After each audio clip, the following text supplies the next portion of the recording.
But I was very surprised to see my son. My son's a very good person, works very hard. The last thing he needs is Washington, D.C.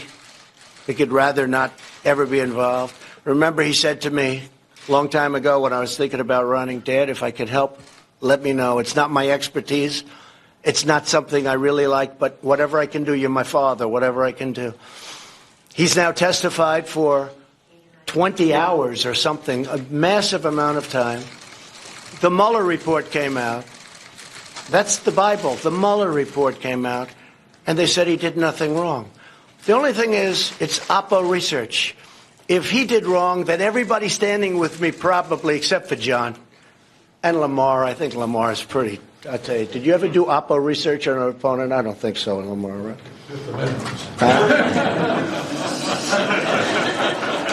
And I know John Barrasso never did opposition research because he's a fine, fine man. But I would say 99% of the rest of the folks. So they didn't. But what they didn't discuss is this woman that came in, who I watched her on the Today Show when it all started. Oh, I'm just an innocent. Well, nobody even knows. Although the halls of Congress know her very well because for years she's walked around all over Congress. She came in.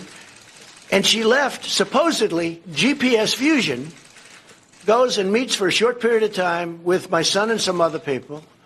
They talked about a subject as very well, advertised and put out, which is nothing. It was a nothing meeting. In fact, Jared left. He said, get me out of this meeting. This is a waste of time. She then went back to GPS Fusion. They were the ones that wrote the phony dossier. Why was she going to GPS Fusion? Why did she go back? Then I heard that Don, for a year, made 3 phone calls with an unmarked number. They called it unmarked. And this was a tremendous event because they all knew the fake news. They all know you were fair on that, John. But they all knew that these phone calls, these tremendous phone calls, before the meeting and after the meeting, there were, I believe, 3, right? They all knew that it had to be to his father. Unmarked, it's perfect. So he reported about the meeting and then reported what happened at the meeting. Except after looking and spending a tremendous amount of time and money, they were able to go back years and find out who made the calls. One was a local real estate developer. The other was a great person from NASCAR. He took 2 of them, and a friend of Don's. This went on for a year and a half. John, you heard all about the phone calls to, obviously, the father, where I never knew about the meeting. But the phone calls to the father turned out not to be the phone calls. My son is a good person. My son testified for hours and hours.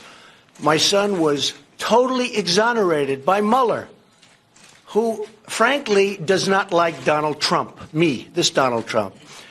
And frankly, for my son, after being exonerated, to now get a subpoena to go again and speak again after close to 20 hours of telling everybody that would listen about a nothing meeting, yeah, I'm pretty surprised.